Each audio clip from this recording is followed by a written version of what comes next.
Guess what? All the ingredients that you need to form a star is only time, hydrogen and gravity. While it may be super easy to bake a cake with only 3 ingredients, it's not that easy when you need to form a star.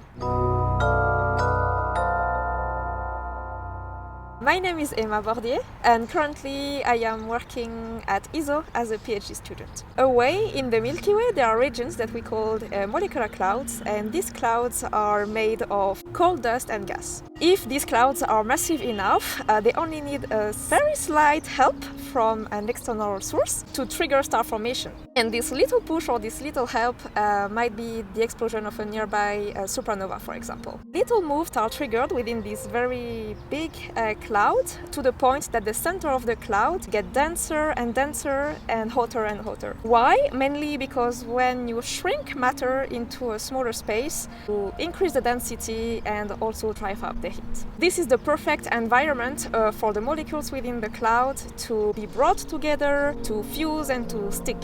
Here we are forming the dense core, which is like the main energy of the forming stars. At this point, the star will switch on and start shining.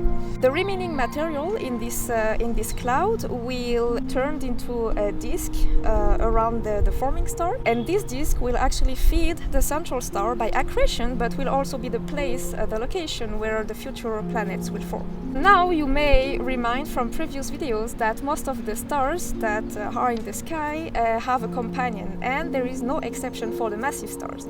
So what I call a massive star is a star that is at least 8 times more massive than our Sun, and most of these stars, I would say 90%, have a companion that is as close as the Earth is to the Sun. This triggers new questions about how they form actually, because when there are 2 stars, what we call a binary, the formation process is even more chaotic. This is where my research project comes in. I try to figure out how we can actually form in situ such tight binaries. While we have a lot of observations for the formation of Sun-like stars, so regular-sized stars, we don't have any observational sequences for the formation of massive stars.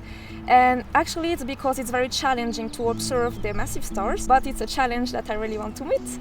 Why is it so difficult? Because these stars are rare, very distant, and they are embedded in their dusty cocoon, so observing them is very challenging. This is why also I work at ESO, because I make use of the 4 very large telescopes. I use them to collect the light from the objects, and then thanks to an instrument called gravity, we recombine all the light from these telescopes and we get super nice images. This process is called interferometry.